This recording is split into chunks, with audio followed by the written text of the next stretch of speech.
Hello Gemini, this is Inspire 2016 with your weekly tarot reading for the week commencing the 30th of November until the 7th of December 2020. The first card for you is representing, how do you feel about yourself? Your card is the Four of Swords. This is a period of rest and recovery after a time of challenge, with the promise that, once recovered, you can and will return to the challenge. In the meantime, the Four of Swords provides a new challenge, to stay silent and inactive. This is the time to build up your mental strength. Meditate and spend time in a calm atmosphere. You need to replenish your strength and spend time in spiritual thinking. You need to rest and relax. The Four of Swords is a reminder that after every crisis and before every new challenge, there is always a time of relaxation and contemplation. Constant stress and tension will break even the hardest and most resilient of people, but brief periods of rest enable you to refresh your energy, concentration and focus, ready for the next challenge. These rests should be used wisely, to heal the body and ready the mind. The Four of Swords is also a sign that you can stop worrying, put down your defenses and take a breather from the chaos around you. For the moment there is a truce and you can catch your breath without being attacked again. However, bear in mind that a truce and peace are not the same thing.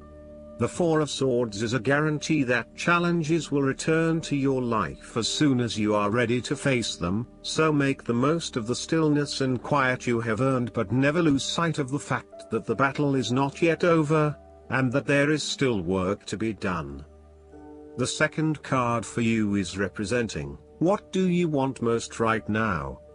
Your card is the Two of Swords. What do you want most right now is clarity of the overall situation. You are currently being faced with a difficult decision, but you are attempting to hide from it and pretending to yourself and others that if you ignore the decision long enough, it will go away of its own accord. However, the decision will not go away simply by your willing it to depart. Your conscience will eventually force you into facing your refusal to deal directly with the situation. The Two of Swords therefore serves as a reminder that life's decisions are frequently quite difficult and raise the possibility of painful consequences. However, you must take the bull by the horns and make your decisions with your best intentions, fully aware of the possible consequences. Avoidance will ultimately lead to a greater conflict. The blindfolded woman in this card is also an indication that you lack the information you need to make the right decisions at this time. You may be missing something, such as threats or potential risks, alternative solutions, or key pieces of information. Once you are able to remove your blindfold and see the situation for what it really is, you will be in a much better position to determine your path forward. Research your options more widely, seek outside opinions and feedback, and ask yourself what you are missing here. Why is this decision so challenging to make? What extra information do you need? The third card for you is representing your fears. Your card is the Seven of Wands. You are feeling overwhelmed by the challenges and responsibilities in your life, finding yourself quickly snowed under and unable to look at the bigger picture. You may have taken on too many commitments and are now looking for an opportunity to focus your attention on only one or two things and do those things well. You may also feel as though you are having to compete against or are constantly comparing yourself to others, leaving you feeling somewhat inadequate and vulnerable. The Seven of Wands can also indicate that you feel as though you are constantly being judged or criticized by others. Your family or friends are questioning you and why you are doing certain things, such as staying in a challenging relationship or an unfulfilling job. You would prefer if they could just keep their mouths shut and let you be. This card can suggest that you are trying to avoid conflict wherever possible, and as a result, you are backing down on your point of view too easily. As soon as someone challenges you or opposes you, instead of standing up for yourself, you compromise or give in. It appears that being accepted and liked by others is more important than standing your ground and fighting for what you believe in. Alternatively, you may have tried everything possible and have given it your best shot, but you are now starting to realize it is not worth the struggle. Even though you may not have made any progress yet wanted to, it is time to let this one go and move on. It may feel like giving up, but in the long run, it will be for the best. The fourth card for you is representing what is going for you. Your card is the Six of Cups. You want to return to the happy memories of your past, whether as a child, teenager or adult. Oftentimes, though, these memories are indeed a thing of the past and reflect aspects of your life that have since vanished. You may feel that the only way to connect to this happiness is to escape into the past, where you can reflect on your happy and beautiful memories, instead of dealing with current challenges. This is fine if you are simply taking a walk down memory lane, but it is important that you live in the present and accept your current circumstances rather than always living in the past. Oftentimes, there is nothing wrong with looking back at the good times for inspiration when things are not going so well. In the midst of change and crisis, the Six of Cups suggests that looking back at what you have endured is a good way to assure yourself that, whatever trials lay ahead, you will meet them and you will overcome them as you overcame others. You need to take time out to heal, look back on the past and all the good that lies there. During this period of reflection, there is no need to focus on the negative. Instead, bring all of the positive energy from the past into your present and your future. The fallen cups are now full and upright again, but with blooming flowers that cannot be spilled or washed away. Now that you have looked back, the way forward will be clear and enlightening. The Six of Cups can represent a return to a familiar environment or to a childhood place. You may return to your hometown, to your parents' house, to your high school or even kindergarten. You could be going to a high school reunion or reconnecting with a childhood acquaintance. A teenage sweetheart or past lover may turn up again. Allow yourself positive, nostalgic memories of childhood, friends and family. If you can, spend time with younger people.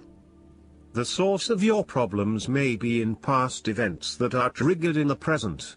We are made up of many parts, and inside we still have the little child and adolescent we were with all of its experiences and feelings. This can lead to the inner child reacting strongly to certain experiences, situations and feelings in the present, based on experiences of the past. Working with your inner child and getting to know where these feelings come from can change that and enhance your choices in miraculous ways. When we are being playful, spontaneous, creative, intuitive and surrendering to the spiritual self, our genuine authentic self, who we know deep within us, our real self is being welcomed and encouraged to be present. The fifth card for you is representing what is going against you. Your card is the Two of Wands.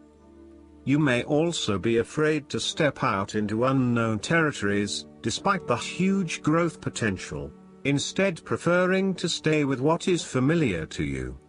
The trouble is your growth is currently being stunted in your present environment and your world has become too small for you. It is time to bring your attention back to your original goal and understand the beneficial impact of taking a risk and stepping out into the bigger world around you. You need to start organizing your long-term goals and prioritizing what is important to you and what you really want to achieve.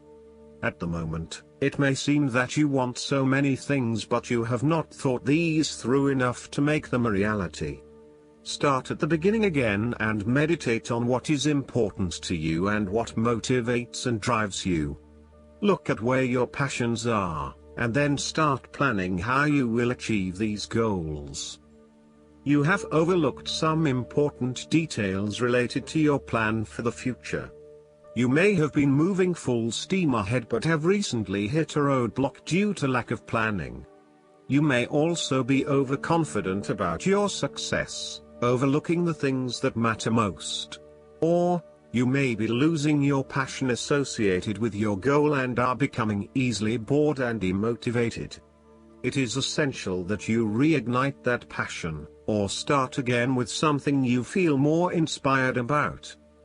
The last card for you is representing the likely outcome that you may have. Your card is the Page of Cups. You may hear about the birth of a child, an engagement or marriage, a wonderful ideal plan, pregnancy, a new relationship, travel plans, etc. This positive message is unexpected but welcomed, and you are likely to respond to the news or message in an emotional manner. The Page of Cups suggests that you are more likely to show or express your emotions now. You may be more emotional or moved by simple things. Do not be afraid to let your feelings show and to wear your heart on your sleeve. It is okay to be sentimental and romantic. Let your heart lead the way. The Page of Cups is like your inner child, youthful, free, creative, intuitive and inspired. This page has never been taught to suppress his innate emotional and intuitive power, and therefore he is a kindred spirit whose imagination is totally free to dream wonderful dreams and to create his life exactly as he chooses. In this way, the Page of Cups represents renewal of your emotional and creative self to allow that sense of freedom to reappear in your life. This card encourages you to take a fresh perspective on a difficult issue and to approach that situation with benefit of the doubt, love and compassion. The Page of Cups appearance tells you to never stop listening to your intuition and believing in your dreams. If you cease to dream, then your dreams shall never come true because they do not exist anymore. In your darkest moments, dreams can often provide a ray of hope through the Page of Cups can manifest. Dare to dream and all things become possible. Last but not least, the guidance card for you is the Dreams of Abundance. This card signals that the angels of abundance have been sending you inspiration and guidance through your dreams. When you are asleep, your ego is offline and you are more open to receiving guidance. It is important to analyze what your dreams are trying to impart. Sometimes on the surface they may not even make a great deal of sense, as their content is often symbolic. However, when you spend time deciphering the imagery and the symbolism present, dreams lay out a very comprehensible message. If you find you are not remembering your dreams or feel that they are too complex for you to figure out, ask your angels to send you clearer messages that you are more likely to retain. Each of us dreams every night, and with practice, we can start remembering more and more of our dreams. This practice comes in the form of writing down what we recall upon awakening, asking for dreams of guidance, and analyzing the messages we receive either on our own, with a partner, or with a professional dream interpreter. Today, take one action step in the direction of your inner guidance. If you're unsure what to do, take a moment right now to pray for clarity. Then take another action tomorrow, and another the next day, and you'll soon manifest support in ways that exceed your dreams. I hope that you enjoy everything, and if you like the reading, just please click subscribe and you will get instant notifications every time we publish a new video right to your YouTube. Thanks.